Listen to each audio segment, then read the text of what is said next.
Well, hello, beautiful people. How are we doing today? We are back at it once again with the book 3 Feet from Gold by Sharon Leckler. And this is all about chapter 8. We're getting into chapter 8. And, yesterday was a really good one. It sounds like few people are just kind of getting behind. I understand, life happens. It's all good. Just glad you guys are still here and coming back. That's what's most important because again, it's the stickability and it's the commitment, right? And yesterday was actually we got to meet the original publisher of the book The Secret, and his story and how he had to go through so many different adversities and things like that. And nobody's saying you have to go through adversity, but really what it comes down to is your perspective, right? The more you act as if it's already happening, regardless of your circumstance, the quicker things come. And then just be in the state of gratitude. So we're going to continue on today. This is all about I think it's stop planning is what they're calling it. So that's going to be very interesting. We're going to go ahead and jump right into that and continue, guys. If you haven't, take down notes, get your journal out, and let's enjoy chapter 8. Stop planning. All right, here we go. Tell the world what you intend to do, but first show it. Oops. Napoleon Hill. Well, what you intend to do. Chapter 8. Stop planning. Stop planning. A car awaited him outside the main terminal. Greg had to smile. The car was painted to look like a cow and had a distinctive sign that read, "Eat more chicken." As it pulled away from the curb, with Greg inside, tourists took pictures of the colorfully painted vehicle and pointed at the words of the sign. Greg realized that he was about to meet a true legend, someone he had read about for years and always admired. Pulling up to the gate of the large corporate campus, he experienced a childlike excitement. It reminded him of the thrill he had felt when his father took him to his first baseball game. The sign there read, "Welcome to Chick-fil-A," and what a welcoming sight it was. Animals roamed the 70-acre compound. Many of the giant trees around the lake were blooming, and people strolled about the grounds. Greg still couldn't believe that Buckland had set up a meeting for him with the one and only Truett Cathy, a great humanitarian and self-made billionaire in the fast food market. He was credited with inventing the chicken sandwich. I suppose that's why Mr. Buckland wanted me to bring him back one, Greg thought. Even though he wasn't much of a reader, Greg had actually read some of Truett Cathy's books. There it was again, Buckland's dictum about the books you read and the people you meet. He had also heard that Cathy had stopped giving interviews to anyone. How had Buckland arranged this? And more importantly, why was Cathy willing to grant the request to meet with him? Exiting the colorful car, the visitor was shown to the security station. His picture was taken and a special VIP guest pass created for him. A friendly guide led him to the elevator. When they reached the top floor, Greg was greeted by another cheerful assistant. "Mr. Cathy is expecting you. Please follow me." Greg couldn't help but notice the enormous glass ceiling stretching the entire length of the 5-story structure. He was almost giddy with anticipation. The guide led him to the office of the 87-year-old business legend. "Hello there, young man," Mr. Cathy said. "Come on in and sit down." As Greg took a chair, he reviewed his surroundings. The office walls were decorated with memorabilia and family photos, but what stood out was the poster of a mountain climber reaching the summit. His attention was also drawn to the Horatio Alger Award on the desk, a revered tribute in the business world. Members of the Horatio Alger Association of Distinguished Americans are a select group of individuals with a wide spectrum of life experiences. Similar to characters in stories by Horatio Alger Jr., association members traditionally have started life in humble or economically challenging circumstances. Despite this early adversity, many would say because of it, they have worked with great diligence to achieve success and fulfill their dreams. "So, tell me, how may I serve you?" Cathy asked, drawing Greg out of his reverie. There it was again, an explicit offer to be of service by another successful businessman. It seemed to him that all the people he was meeting possessed the desire to reach out and help others. I'm honored to have this opportunity to learn from you. Jumping right in his usual blunt style, Greg asked, "What's the secret to your success?" Kathy's head tilted to the side as he smiled at the abruptness of the question. "Well, stop planning so much," was his answer. "What?" Greg blurted. "Stop planning so much," Kathy repeated. "That goes against everything I've ever heard or was taught," Greg said. "I'm sure it does, but you asked what worked for me and I told you," Kathy said. "It's like this, young man. Whatever you do, you have to have a goal, a destination in mind. But once you set your sights on where you're going, just move toward that direction. Have faith that you will get there, and the how will work itself out." "With all due respect, Mr. Kathy, I hear what you're saying, but it's hard for me to believe." Truett Kathy leaned toward his young visitor. "You seem like a pretty sharp fellow, and last year I bet you had a lot of plans." Greg agreed with a nod. "How many of those plans worked out for you?" Greg's face went blank as he reflected over his past 365 days. In truth, nothing had gone as he had planned. In fact, he had been on a downward slide during that time, financially speaking. "Now, please understand that you may achieve some end result from time to time, meaning you may hit a goal, but the way you intended to reach it probably differed from the reality." Right. Quickly, Greg realized that this conversation had to go into the notepad. "Stop over planning." Kathy went on. "Let me give you an example. Say you have a goal of getting to the end of your street. That's the start because you've set yourself a goal. Then what you need to do is leave the house and start moving in that direction. It's as simple as that. Now, if you stick to a specific plan, take 2 steps, pause, take 2 steps, pause, and so on, you may actually miss all the unexpected opportunities around you." "Opportunities?" Greg said. "Absolutely. You see, while the people who plan their path are focusing on their steps and the breaths they take, a guy like me is looking to see if a kid left his bicycle or skateboard out to make my journey shorter. I didn't plan for that.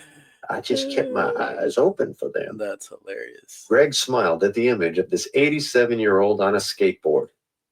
"I totally get that. You have a destination in mind, move toward it, then seek opportunities to assist you along the way." "Exactly. And if you are really lucky, a neighbor may drive by and let you hitch a ride, and you could be there in no time."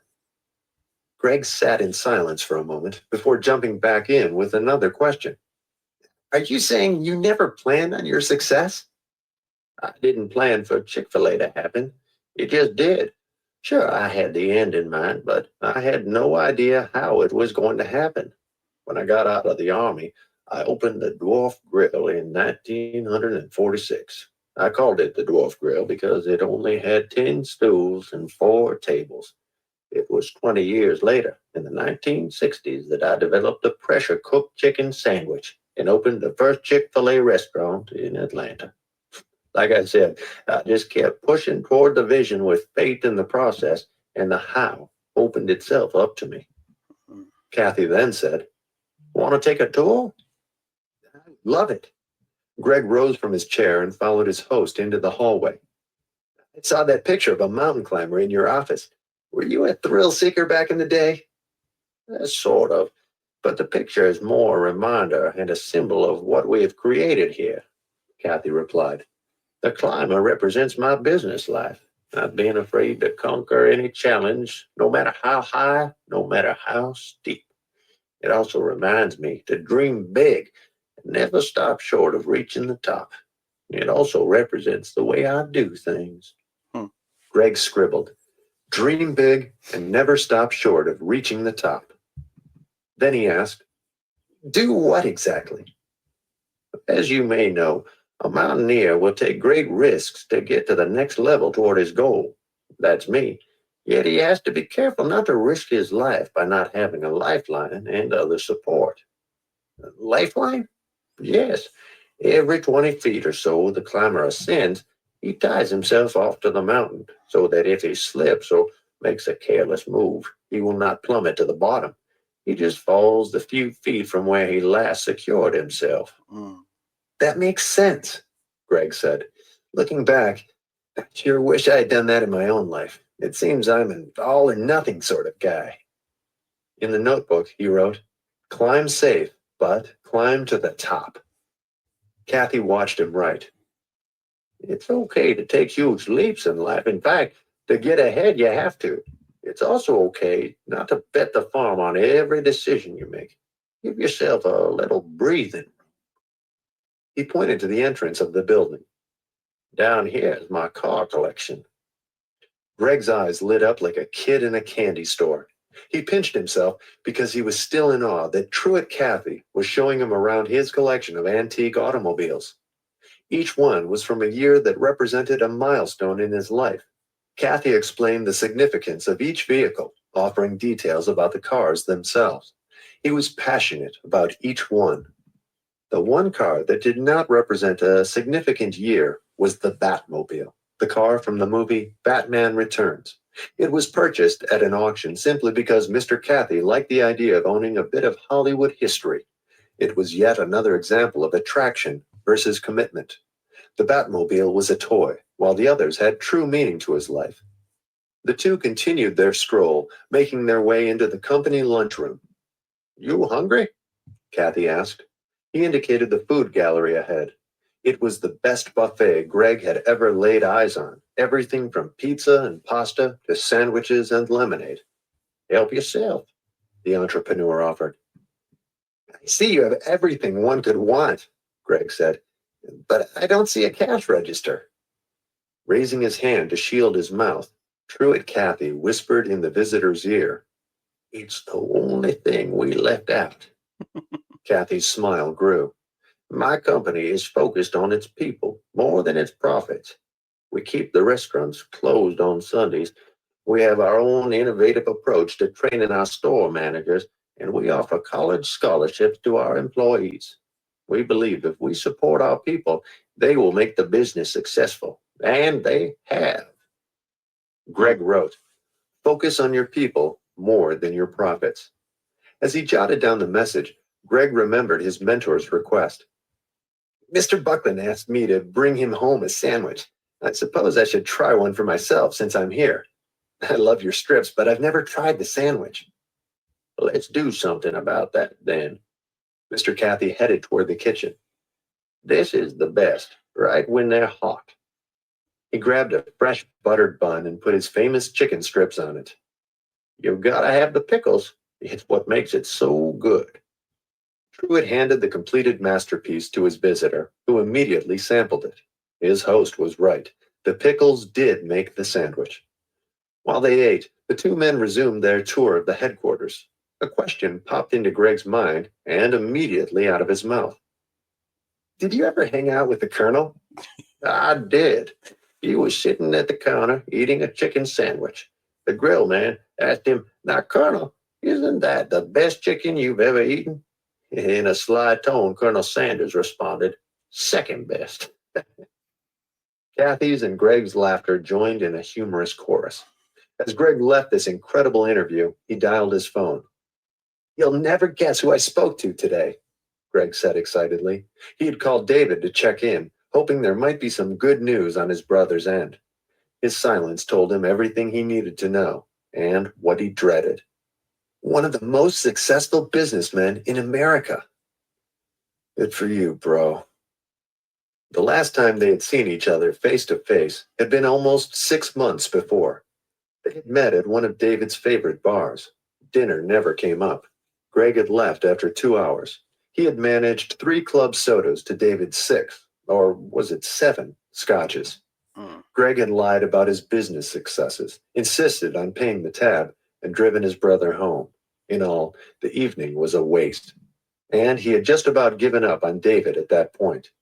All their hopes and dreams, all they had shared as kids and college students and young adults, had gone up in smoke.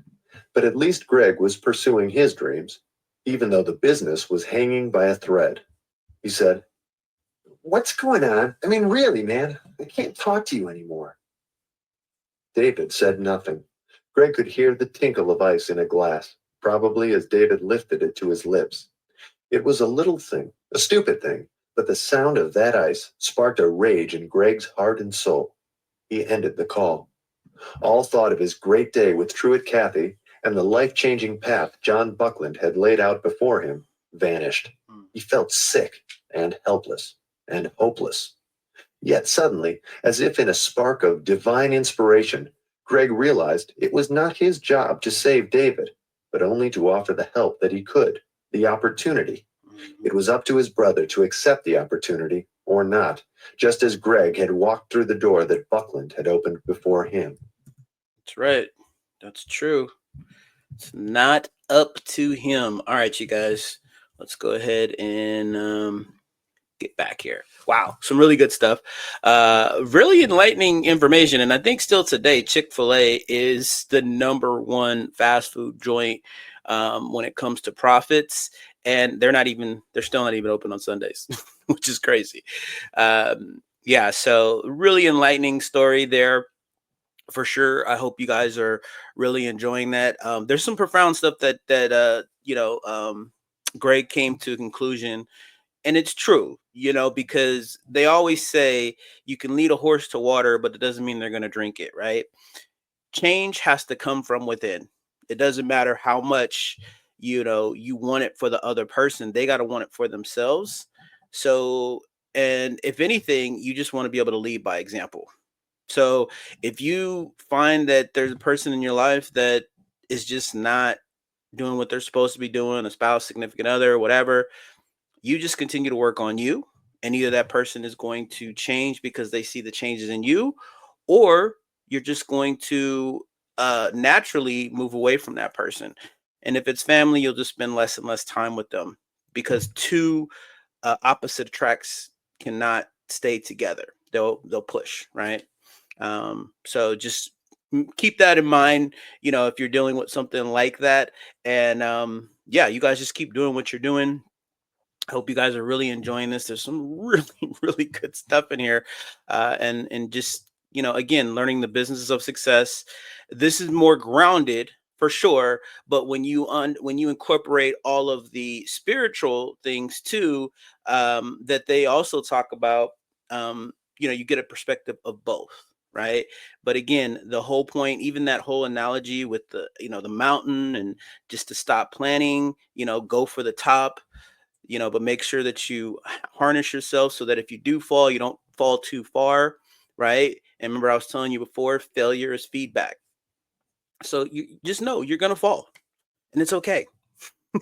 Really, it's like it's gonna be okay, because that's all part of the process, and it's all perspective too. Because really, honestly, 9 times out of 10, you're not even gonna get hurt.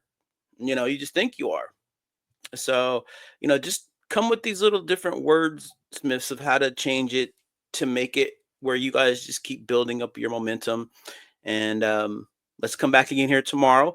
If you haven't already, make sure that you like and subscribe. Make sure that you hit that notification bell so that you don't miss any of this great content, because I am posting these every single day, and I am going to be putting these in the playlist. You can come back to them later.